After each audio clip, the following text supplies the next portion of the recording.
అసలు ఎందుకు ఇట్లా జరుగుతుంది, అసలు ఈ కేసులో ఉన్న ఆంతర్యం ఏంటని ఒకసారి మనం గమనిస్తే ఏంటి కుంభకోణం. ఢిల్లీలోని ఆమ్ ఆద్మీ ప్రభుత్వం అంటే ఈ కుంభకోణం లిక్కర్ స్కామ్ అనేది తెలంగాణ ముఖ్యమంత్రి కేసీఆర్ కూతురు కవిత, ఢిల్లీ ముఖ్యమంత్రి అరవింద్ కేజ్రీవాల్, ఉప ముఖ్యమంత్రి మనోజ్ సిసోడియా, ఆ రాష్ట్రానికి సంబంధించిన మంత్రి తదితరులు అవినీతి అక్రమాలు చేయడంలో ఎలాంటి వెసులుబాటు కలగడం జరిగింది. అసలు ఏ విధంగా చేసింది ఈ కుంభకోణం ఒకసారి మనం గమనిస్తే, ఢిల్లీలోని ఆమ్ ఆద్మీ పార్టీ ప్రభుత్వం 2021 నవంబర్లో నూతన మద్య పాలసీ విధానాన్ని ప్రవేశపెట్టింది. ఈ విధానం ప్రకారం లిక్కర్ రిటైల్ విక్రయాల నుంచి ప్రభుత్వం తప్పుకుంది. మద్యం దుకాణాలను నడపడానికి ప్రైవేట్ లైసెన్స్దారులకు అనుమతులు ఇచ్చింది. దీనివల్ల లిక్కర్ బ్లాక్ మార్కెటింగ్ కు అడ్డుకట్ట పడుతుందని, ప్రభుత్వ ఆదాయం భారీగా పెరుగుతుందని అరవింద్ కేజ్రీవాల్ సర్కార్ ప్రకటించింది. కొత్త పాలసీ కింద మద్యం దుకాణాలను అర్ధరాత్రి దాటిన తర్వాత కూడా తెల్లవారుజామున 3 గంటల వరకు తెరిచి ఉంచవచ్చు. మద్యంపై ప్రైవేట్ లైసెన్స్ ధరలు అపరిమితమైన డిస్కౌంట్ ప్రకటించవచ్చు. వినియోగదారులకు ఆకర్షణీయమైన ఆఫర్లు కూడా ఇవ్వచ్చు. లిక్కర్ హోమ్ డెలివరీ కూడా చేయొచ్చు. ఇవన్నీ మద్యం అమ్మకాలు పెంచుకోవడానికి ఉద్దేశించినవే. కొత్త పాలసీ వల్ల లిక్కర్ పై ఆదాయం 27% పెరిగిందని, 8,900 కోట్ల రాబడి వచ్చిందని ఢిల్లీ ప్రభుత్వం ప్రకటించింది. సిగ్గుండదా అరవింద్ గారు? ప్రజా సంక్షేమం కోసం మంచి పాలన అందించారంటే నువ్వు మద్యం అంది సావరా, ఇంటికి తీసుకొస్తావు. ఆర్డర్ ఇస్తే ఏదో మన ఇంట్లో అవసరమయ్యే టేబుల్, కుర్చీ, బుక్కులు, నోట్ బుక్కులు, లేదంటే ఫెయిర్ లవ్లీ పౌడర్ ఎట్లయితే ఇంటికి తీసుకొచ్చి ఇవ్వడం జరుగుతుందో, ఈ దొంగ ముఖ్యమంత్రి కావడం వల్ల ఢిల్లీలో ఇంటికే పంపిస్తారంట మందు. రాత్రి అంటే తెల్లవారుజామున 3 గంటల వరకు వైన్ షాపులు తెరవాల్సిన అవసరం ఏముందిరా కేజ్రీవాల్ గా? ఏం తెలుస్తారు అంటే రాత్రి పగలు అనే తేడా లేకుండా తాగి జనం రావాలి, మీకు డబ్బులు రావాలన్నారా? నువ్వు తాగుతావు రాత్రి తెల్లవారుజామున 3 గంటల వరకు అరవింద్గా? నువ్వు తాగవు కానీ ప్రజలు తాగాలనా? ప్రజలు తాగి సావాలన్నారా? ప్రజలు తాగి సస్తే వాళ్ళ పెళ్ళ పిల్లలు ఏడుకోవాలరా అరవింద్గా? నువ్వు పోతే నీ పెళ్ళ పిల్లలు బాగానే ఉంటారా? నీ లెక్కన చూడాలి కదా ప్రజలను కూడా. ఇక కొత్త పాలసీ కింద మద్యం దుకాణం రాత్రి 3 తర్వాత కూడా తెరిచి ఉంటుంది పొద్దుగాల. ఇక కేజ్రీవాల్ ప్రభుత్వం తీసుకొచ్చిన నూతన మద్యం విధానాన్ని బీజేపీ తీవ్రంగా వ్యతిరేకించింది. నివాస గృహాల మధ్య విచ్చలవిడిగా మద్యం దుకాణాలు ఏర్పాటు చేశారని, ఢిల్లీకి లిక్కర్ సంస్కృతిని తీసుకొచ్చారని బీజేపీ నాయకులు ఆరోపించారు.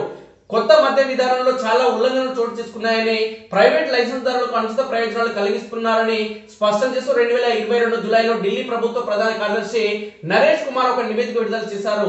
కోవిడ్-19 వ్యాప్తి సమయంలో ప్రైవేటు వ్యాపారులకు ప్రభుత్వం 142 కోట్ల మేర లైసెన్స్ ఫీజు మినహాయింపు ఇచ్చిందని వెల్లడించారు. చీఫ్ సెక్రటరీ నివేదికపై Delhi lieutenant governor V K Saxena స్పందించారు.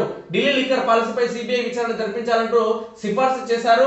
తమపై వస్తున్న ఆరోపణలు ఆమ్ ఆద్మీ పార్టీ నేతలు కొట్టిపారేశారు. తర్వాత కొద్ది రోజులకే నూతన లిక్కర్ పాలసీని కేజ్రీవాల్ ప్రభుత్వం ఉపసంహరించుకుంది. 400 మద్యం దుకాణాలు మూతపడ్డాయి. ఢిల్లీలో మద్య విక్రయాలు మళ్లీ ప్రభుత్వ నియంత్రణలోకి వచ్చాయి.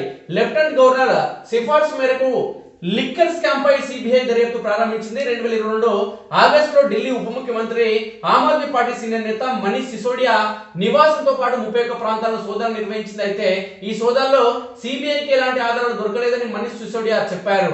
తమ పార్టీని అప్రతిష్ట పాలు చేయడానికి బీజేపీ పెద్దలు కుట్రలు పన్నుతున్నారని ఆరోపించి సిగ్గుండారా? సిసోడియాను సావనికి దగ్గరనే రా, సగం ఏజ్ దాటిపోయింది, ఇట్లా చెప్తావరా నువ్వు అన్ని అబద్ధాలు. ఇక ఢిల్లీ మధ్య కుంభకోణంలో మనీ లాండరింగ్ కూడా జరిగినట్లు ఎన్ఫోర్స్మెంట్ డైరెక్టరేట్ ఈడీ గుర్తించింది. మనీష్ సిసోడియాతో పాటు మరో 14 మందిపై సిబిఐ నమోదు చేసిన ఎఫ్ఐఆర్ ఆధారంగా ఈడీ సైతం కేసు నమోదు చేసింది. దర్యాప్తుకు శ్రీకారం చుట్టింది. అప్పటి తెలంగాణ ముఖ్యమంత్రి, భారత రాష్ట్ర సమితి బీఆర్ఎస్ అధినేత కె చంద్రశేఖరరావు కుమార్తె, Telangana MLC Kalvakuntla Kavitha నేతృత్వంలోనే south group కు లబ్ధి చేకూర్చడానికి వీలుగా కొత్త లిక్కర్ పాలసీని కేజ్రీవాల్ ప్రభుత్వం రూపొందించినట్లు ఈడీ తన దర్యాప్తులో గుర్తించింది.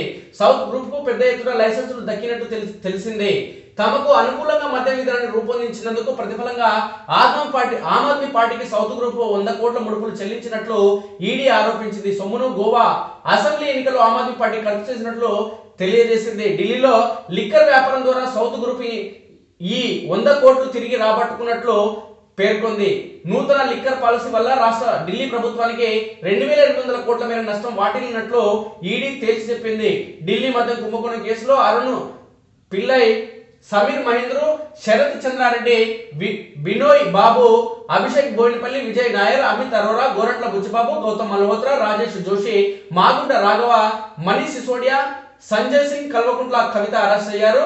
వీరిలో అరుణ్ పిల్లై, మనీష్ సిసోడియా సంజయ్ సింగ్ జ్యుడిషియల్ కస్టడీలో ఉండగా కల్వకుంట్ల కవిత ఈడీ కస్టడీలో ఉన్నారు. మనీష్ సిసోడియా అనుచరుడు దినేష్ అరోరా, మాగుంట రాఘవ, గోరంట్ల బుచ్చిబాబు, శరత్ చంద్రారెడ్డి అప్రూవల్ గా మారారు. ఎంపీ మాగుంట శ్రీనివాసరెడ్డిని ఈ కేసులో సిబిఐ విచారించింది. తాజాగా ముఖ్యమంత్రి అరవింద్ కేజ్రీవాల్ ను ఈడీ అదుపులోకి తీసుకోవడం జరిగింది. ఇది నీ బతుకురా కేజ్రీవాల్, ఊడుస్తా అవినీతి అని చెప్పి నువ్వే అవినీతి చేసేటరా? నీలాంటి చూసి భవిష్యత్తులో ఎవడైనా విద్యావంతుడు కానీ మేధావి కానీ బాగా చదువుకున్నాడు ఎవడైనా రాజకీయాలకు వస్తే మంచి వ్యక్తులకు మద్దతు లభిస్తారా? నీలాంటి దొంగ చూసిన తర్వాత దేశంలో ఉన్న అవినీతి మొత్తం చీపురుకరతో ఊడుస్తున్న గజ దొంగ ఈ అరవింద్ కేజ్రీవాల్ గారు వీడే పెద్ద కుంభకోణం చేసిండు, ప్రజల జీవితాలను నాశనం చేసిండు.